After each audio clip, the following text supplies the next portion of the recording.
Guys, मैं chemistry गुरु MD Rizwan sir अपने YouTube channel में आपका स्वागत करता हूं। तो आज हम लेकर आए हैं बहुत ही मस्त इम्पोर्टेंट टॉपिक जो 5 नंबर के क्वेश्चंस एग्जाम में पूछे ही जाते हैं और खास तौर से बिहार बोर्ड +2 में पूछे जाते हैं।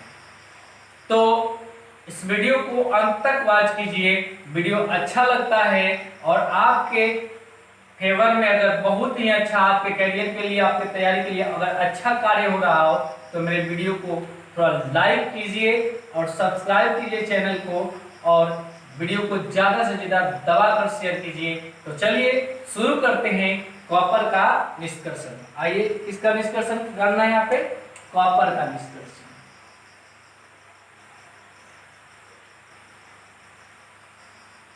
कॉपर का निष्कर्षण।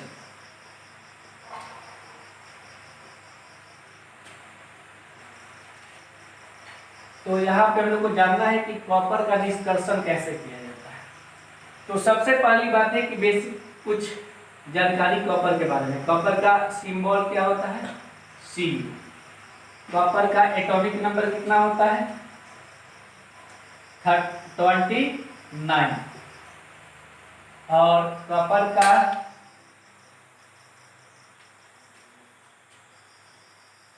एटॉमिक मास यानी परमाणु द्रव्यमान कितना होता है? 63। कॉपर जो है किस वर्ग का तत्व है? वर्ग 11 का तत्व है। और किस आवर्त का तत्व है? तो आवर्त 4 का तत्व है। किस ब्लॉक में आता है यह? डी ब्लॉक में। यह मेटल ही है, मेटल का ही पद है। तो यह धातु है। धातु में इसे एक स्पेशल कैटेगरी दिया जाता है, करेंसी मेटल, मुद्रा धातु। कौन धातु बोला जाता है? मुद्रा धातु भी इसको कहा जाता है कॉपर को, करेंसी मेटल। काफी उपयोगी मेटल है, काफी इंपॉर्टेंट मेटल है। तो ये सभी हम लोग को बेसिक इंफॉर्मेशन, बेसिक जानकारी हम लोग को होना चाहिए और होगा। अब हम लोग कॉपर की उपस्थिति के बारे में स्टडी करेंगे यहाँ पे कि कॉपर का प्रेजेंस क्या होता है, उपस्थिति। तो देखते हैं कि कॉपर की उपस्थिति, अकरेंस ऑफ कॉपर। देखिए, कॉपर जो है एक क्रियाशील धातु है। कॉपर क्या है? एक क्रियाशील धातु है, सक्रिय एटम है या मेटल है। इसलिए यह मुक्त अवस्था में भी पाया जा सकता है और संयुक्त अवस्था में पाया जा सकता है। यानी कि मुक्त अवस्था यानी फ्री स्टेट और संयुक्त अवस्था यानी कंबाइंड स्टेट में भी पाया जा सकता है। और ये जो है हमारे नेचर में यानी भू प्रॉपर्टी में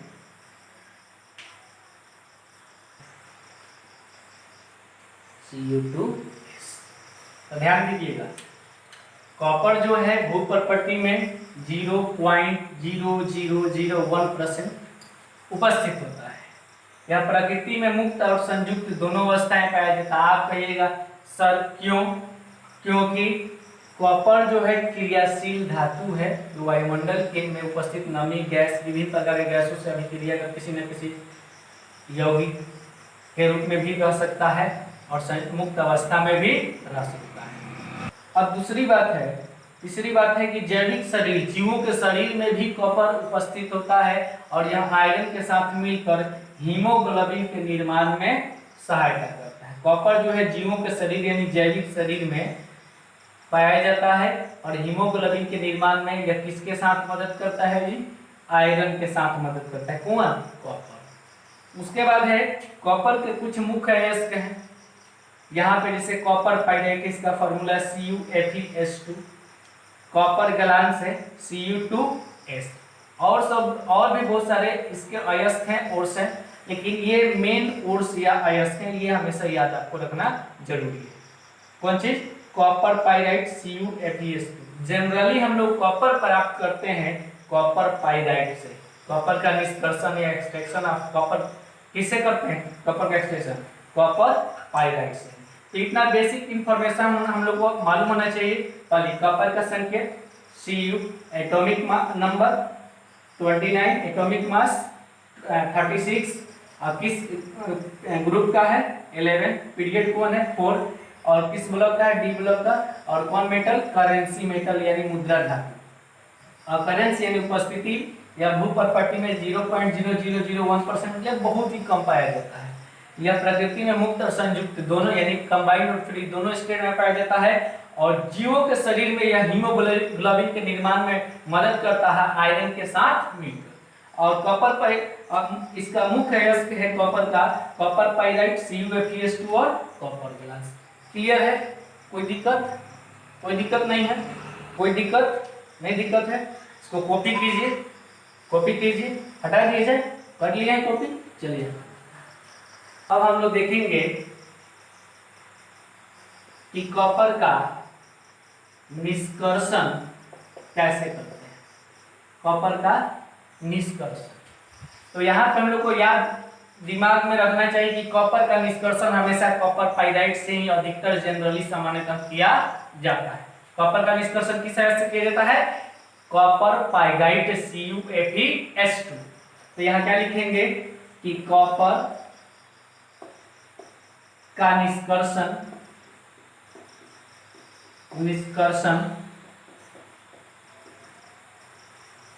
कॉपर पाइराइट से किया जाता है। कॉपर पाइराइट यानी कि CuFeS2 से किया जाता है, किया जाता है। अब ये कितने स्टेप में किया जाता है? ये कितने स्टेप में पूरा होता है? तो फर्स्ट स्टेप में हम लोग क्या करते हैं? स्टेप नंबर फर्स्ट में कॉपर पाइराइट का सांद्रण, कॉपर पाइराइट का क्या करते हैं? सांद्रण यानी कॉन्सेंट्रेशन ऑफ कॉपर पाइराइट। तो कॉपर पाइराइट कैसा है? सल्फाइड अयस्क है ना, तो इसलिए किस विधि से इसका सांद्रण करेंगे? फेन प्लवन विधि से। किस विधि से बेटा? फेन प्लवन विधि से, फ्रोथ फ्लोटेशन मेथड से इसका सांद्रण करेंगे, यानी कॉपर पाइराइट से अशुद्धियों को बाहर निकालने का काम करेंगे। जब कॉपर पाइराइट का सांद्रण हो जाएगा तो सेकेंड स्टेप में हम लोग को क्या करना होगा? सेकेंड चरण में क्या करना होगा? तो हम लोग को कॉपर पाइराइट का क्या करना होगा? भर्जन। आप कहेंगे कि सर निष्कापन क्यों नहीं करते हैं? आपको मालूम होना चाहिए, पहले ही वीडियो में बताया जा चुका है कि कॉपर पाइराइट सल्फाइड अयस्क या सल्फाइड अयस्क का भर्जन ही किया जाता है। क्या किया जाता है? भर्जन ही किया जाता है, तभी यह ऑक्साइड में बदलता है। अब जब भर्जन इसका कर दिया जाता है तो कॉपर का ऑक्साइड मिलता है, और कॉपर का जब ऑक्साइड मिलता है तो कॉपर के ऑक्साइड का थर्ड चरण में हम लोग क्या करते हैं? अपचयन। क्या करते हैं? अपचयन। जब अपचयन करते हैं यानी कि अपचयन बोले या अवकरण बोले, या अवकरण बोले यानी रिडक्शन करते हैं। जब रिडक्शन कर लेते हैं तो फोर्थ स्टेप में हम लोग क्या करते हैं कि रिडक्शन के बाद तो कॉपर मिल जाता है, तो उस कॉपर का क्या करते हैं? शोधन कर देते हैं, तो फाइनली हमको क्या मिलता है? शुद्ध कॉपर मिलता है। तो शुद्ध कॉपर पर बनाने के लिए बेटा कितना पापड़ बेलना पड़ता है? कितना स्टेप से गुजरना पड़ता है? देखो पहला स्टेप है कि सांद्रण करेंगे। पहला बात क्या? सांद्रण। सांद्रण किस विधि से करेंगे? दिमाग में एकदम बैठा होना चाहिए कि यह कॉपर पाइराइट जो है सल्फाइड है, इसलिए फेन प्लवन विधि से करेंगे। वही पुराना विधि, हर साल की भांति इस साल भी फेन प्लवन विधि से।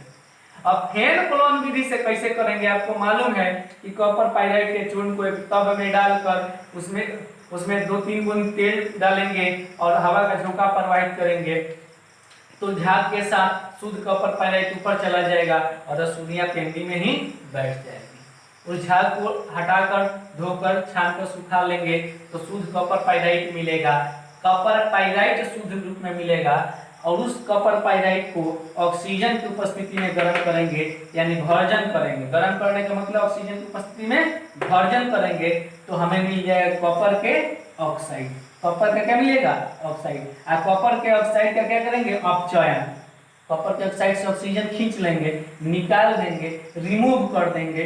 और कॉपर किसी भी चीज से ऑक्सीजन को निकाल देते हैं तो वह अपचयन कहलाएगा। तो धातु का ऑक्साइड मिलेगा, उससे ऑक्सीजन को क्या करना है?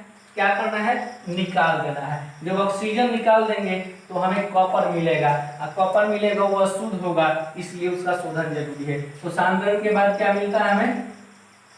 सांद्र कॉपर पाइराइट। Copper pyrite. सांद्र कॉपर पाइराइट का जब भर्जन करेंगे तो हमको क्या मिलता है? कॉपर का ऑक्साइड। कॉपर का ऑक्साइड। ये जो कॉपर का ऑक्साइड जो होता है, जब हम लोग इसका अपचयन करते हैं तो अशुद्ध कॉपर मिलता है। क्या मिलता है? अशुद्ध कॉपर। अशुद्ध कॉपर। और अशुद्ध कॉपर का जब शोधन कर देते हैं तो हमें क्या प्राप्त होता है? शुद्ध कॉपर। शुद्ध कॉपर। यही ना चाहिए, एकरा आगे कुछ है, ई मिल गया मतलब काम खत्म। कांग्रेचुलेशन कहो, चाहे यूरेका कहो, चाहे खुशी मनाओ, चाहे बतासा रखो। जब शुद्ध कॉपर मिल गया तो कुछ भी कर सकते हैं। क्यों कुछ भी कर सकते हैं? क्योंकि हमारा यहाँ मिशन क्या है? शुद्ध कॉपर प्राप्त करना। बात समझ रहे हैं ना? तो इतने स्टेप, 4 स्टेप से हम लोग को गुजरना होगा। क्लियर है? कोई दिक्कत नहीं। आगे बढ़ा जाए तो सबसे पहले हम लोग क्या करेंगे? सांद्रण करेंगे। क्लियर है? कॉपी कर चुके हैं आप लोग? कर लिए हैं कॉपी? हटा दिए जाए। तो सबसे पहले स्टेप नंबर 1 को करेंगे कॉपर पाइराइट का क्या करेंगे? सांद्रण। क्या करेंगे? किस विधि से सांद्रण करेंगे? फेन प्लवन विधि से। किस विधि से करेंगे बेटा? फेन प्लवन विधि से। काहे फेन प्लवन विधि से? क्योंकि कॉपर पाइराइट कौन है? इसके सल्फाइड है कि कार्बोनेट है? इसके सल्फाइड है। तो करेंगे क्या? एक टब लेंगे। क्या लेंगे? एक टब लेंगे। इस टब में कॉपर पाइराइट के चूर्ण, किसके चूर्ण को? कॉपर पाइराइट के चूर्ण,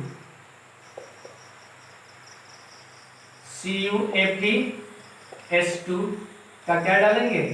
चूर्ण को घोल लेंगे, इसमें जल में घोलें, और घोलकर इसमें 2-3 ड्रॉप वसा या तेल डाल देंगे। वसा या तेल। और एक नली के सहारे क्या करेंगे? तेज हवा जब प्रवाहित करेंगे तो इसमें क्या बनना शुरू हो जाएगा? झाग बनना शुरू हो जाएगा। ये जो तेल है ये झाग उत्पन्न करने के लिए ही डाला गया है। ये जो तेल है किसके लिए डाला गया है? झाग उत्पन्न करने के लिए।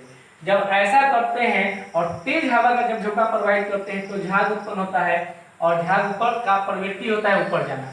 अब झाग के साथ कौन ऊपर चला जाता है? शुद्ध कॉपर पाइराइट ऊपर चला जाता है। शुद्ध कॉपर पाइराइट ऊपर चला जाता है और अशुद्धियां नीचे पेंदी में ही क्या हो जाती है?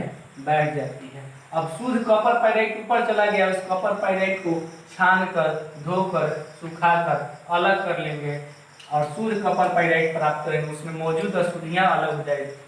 तो इस विधि को बोलते हैं फेन प्लवन विधि। ज्यादा इसमें कोई टेंशन नहीं है। कॉपर पाइराइट के चूर्ण को एक टब में घोलकर और उसमें क्या 2-4 बूंद जो भी हो, कुछ मात्रा में तेल डाल देते हैं या झाग वसा डाल देते हैं जो झाग उत्पन्न कर सके। और तेज हवा का जब झोंका प्रवाहित करते हैं तो झाग के साथ शुद्ध कॉपर पाइराइट ऊपर चला जाता है, शुद्ध या पेंदी में बैठ जाती है। इसे क्या करते हैं? छान कर, क्या करते हैं? छान कर अलग कर लेते हैं और इस विधि द्वारा कॉपर पाइराइट का सांद्रण होता है। इसे हम लोग कौन विधि कहते हैं? फेन। अब हम लोग इसका सांद्रण कर चुके हैं, तब हम लोग को इसका करना क्या है? जब हम लोग इसका सांद्रण कर चुके हैं CuFeS2 कॉपर पाइराइट का हम लोग क्या कर चुके हैं? सांद्रण कर चुके हैं। यहाँ पे घोल है। तो सांद्रण के बाद दूसरा स्टेप क्या है? स्टेप सेकंड में क्या करना है, क्या करना है जी, भर्जन करना है, यानी कि कॉपर पाइराइट का भर्जन। तो इसका भर्जन करना है, क्या करना है, भर्जन। तो ध्यान दीजिएगा, कॉपर पाइराइट CuPH2 को ऑक्सीजन की प्रेजेंस में गर्म कर रहे हैं, ऑक्सीजन की उपस्थिति में गर्म कर रहे हैं, तो क्या प्राप्त हो रहा है, Cu2S यानी कॉपर का सल्फाइड प्राप्त हो रहा है, आयरन का सल्फाइड प्राप्त हो रहा है। इस Cu2S को फिर से हम लोग क्या करते हैं, ऑक्सीजन के प्रेजेंस में हीट करते हैं, यानी ऑक्सीजन के प्रेजेंस में उसमें हीट होते रहता है कंटिन्यूअसली, ये नहीं कि फिर से करते हैं, उसमें होते रहता है। तो यही कॉपर जो कॉपर का सल्फेट है, ये फिर ऑक्सीजन के प्रेजेंस में हीट होकर बहुत देर तक हीट होने के बाद यह किसमें बदल देता है, कॉपर के ऑक्साइड में। किसमें मिल गया है, कॉपर के ऑक्साइड में। फिर से ध्यान दीजिएगा, कॉपर पाइराइट को ऑक्सीजन के प्रेजेंस में बहुत देर तक डायरेक्ट हम लोग ये कॉपर ऑक्साइड ही बता सकते थे। दो समीकरण यहाँ पे लिखने के लिए मकसद है कि समझ सकें कि कॉपर पाइराइट को ऑक्सीजन के प्रेजेंस में जब गर्म करते हैं तो सल्फाइड के रूप में मिलता है, कुछ देर के बाद और भी ऑक्सीजन के प्रेजेंस में हीट होता है, तो यही कॉपर के ऑक्साइड में बदल जाता है, कॉपर के ऑक्साइड में। अब इस कॉपर के ऑक्साइड से अगर हम ऑक्सीजन को अलग कर लेते हैं, ऑक्सीजन को आउट कर देते हैं, ऑक्सीजन को निकाल देते हैं, ऑक्सीजन को रिमूव कर देते हैं, तो क्या मिल जाएगा, हमें कॉपर मिल जाएगा। लेकिन वह शुद्ध होगा कि अशुद्ध, इसलिए उसका शोधन करना हमें अनिवार्य होगा।